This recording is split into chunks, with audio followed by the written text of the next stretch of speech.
वो योगेश्वर दत्त जब लोग कह रहे थे कि आपका समय खत्म हो चुका है, तब क्या सोचा? खेल अखाड़े में गया, चाहे खेलते हुए गया, और वहाँ से मेरे को एक ओलंपिक मेडल जीतने का मेरे मन में, मेरे अंदर एक भूख लगी, वो मैंने सपना पूरा किया। शिक्षक परिवार से निकलते हैं, पहलवानी कहाँ से जम गई आपको? नया चलन शुरू कर दिया था, सगाई में 1 रुपया लिया।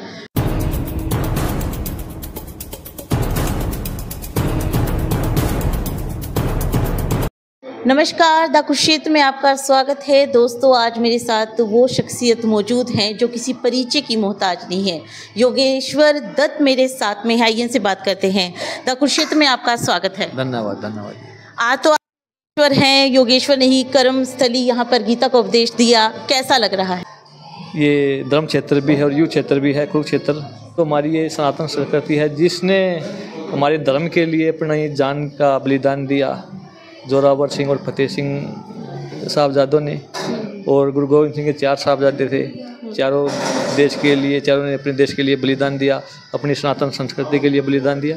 तो हमें, हमारी जो युवा पीढ़ी है, उनको ये बताना और उनको सिखाने की ज़रूरत है कि हमारी सनातन संस्कृति को बचाने के लिए कितने लोगों ने अपना बलिदान दिया है, कितने महान आत्माओं ने अपना बलिदान दिया है।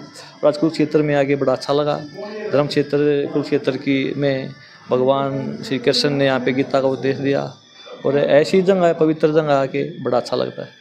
योगेश्वर दत्त जी, ये बताइए, शिक्षक परिवार से निकलते हैं, पहलवानी कहाँ से जम गई आपको? देखिए, मेरे माता पिता दोनों अध्यापक थे, दादाजी भी अध्यापक थे, पर ये भगवान के ने कुछ पिछले जन्म में कुछ होगा कि मैं अखाड़े में गया और मेरे को कुश्ती अच्छी लगी। पर यही है कि मेरे गांव में हर घर से कोई ना कोई पहलवानी करता था, और गांव में तकरीबन हमारे कुछ पहले इसके समय तो हर गांव में कबड्डी हो, कुश्ती हो, हॉकी हो, सभी खेलते थे। पर मैं बिल्कुल ये सीखा कि मेरा परिवार एक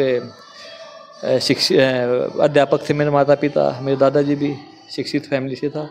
और पर ये है कि जो भगवान ने लिखा हुआ किस्मत में वो नहीं टल सकता। पर अच्छी बात है कि मैं खेल अखाड़े में गया, चाहे खेलते हुए गया, और वहाँ से मेरे को एक ओलंपिक मेडल जीतने का मेरे मन में, मेरे अंदर एक भूख लगी, वो मैंने सपना पूरा किया। वो पहली बार जब ओलंपिक के लिए प्रेरित हुए आप? लेकिन 96 में मर्द का बताते हुए, 96 में इंटर पेश का ब्राउन मेडल आया था।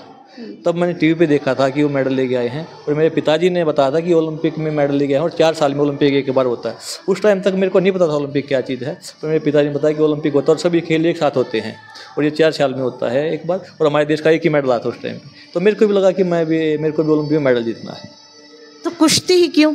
देखिए, मैंने बताया कि मेरे गांव में कुश्ती का ही माहौल था, और इसलिए मैं अखाड़े में गया। अगर कबड्डी का होता तो कबड्डी का, क्योंकि पूरे गांव में मेरे सभी कुश्ती का ही माहौल था, कुश्ती बच्चे सभी करते थे, और बच्चों के साथ खेलते हुए मैं अखाड़े में गया था। मिट्टी में खेलना मेरे को अच्छा लगा, तो तभी से मेरे को ये हुआ कि मेरे को बस पहलवानी बनना है। अनगिनत चोटें लगी, आपकी एक आँख पूरी तरह दब चुकी थी, 45 मिनट का समय था, एक से एक सर्वश्रेष्ठ पहलवान आगे थे, क्या चल रहा था दिमाग में? देखिए, जब ब्रॉन्ज मेडल के लिए रिपेचेज राउंड हुए थे, 45 मिनट में, बिल्कुल आप ठीक बोलिए कि 3 कुश्तियाँ मेरी हुई थी, और वो बड़ा कठिन समय था, क्योंकि लगातार हर 15 मिनट के बाद एक बाउट आनी थी, और सभी, कोई ओलंपिक मेडलिस्ट था, कोई वर्ल्ड चैंपियन था, ये ऐसे पैसे भी के साथ थी। पर एक मन में धारणा थी कि मेरे मन में एक ठाना हुआ था कि ओलंपिक मेडल मेरे को जीतना है। ये 2012 में जब लंदन ओलंपिक था, वो मेरा 30वां ओलंपिक था, और वहाँ पर मेडल जीता। 2004 का ओलंपिक में खेला, 8 में मैं बिल्कुल नज़दीक, मेडल के बिल्कुल नज़दीक था, और मैं वो मेडल नहीं जीत पाया। उसके बाद फिर रियो 4 ओलंपिक मैंने खेले हैं, पर जो मेरा सपना मैंने बचपन में देखा था, वो लंदन ओलंपिक में मेरा सपना पूरा हुआ था। वो योगेश्वर दत्त जब लोग कह रहे थे कि आपका समय खत्म हो चुका है, तब क्या सोच रहे थे आप? देखिए, कहने वाले हमेशा आते हैं, और आपके जब तक आपको पीछे खींचने वाले नहीं होंगे तब तक वो आगे नहीं निकल सकते। इसलिए विरोधी भी होना जरूरी है, और पीछे खींचने वाले जरूरी होते हैं। जब आप उनसे छुड़ा के आगे निकलोगे, जब आप मन बना लोगे कि मेरे को इनकी बात नहीं, तो मैंने सपना जो देखा उसको पूरा करना है, तो आप जरूर मेडल जीतोगे। और ये चीज़ें तो आलोचना करने वाले, साथ देने वाले साथ लगे रहते हैं।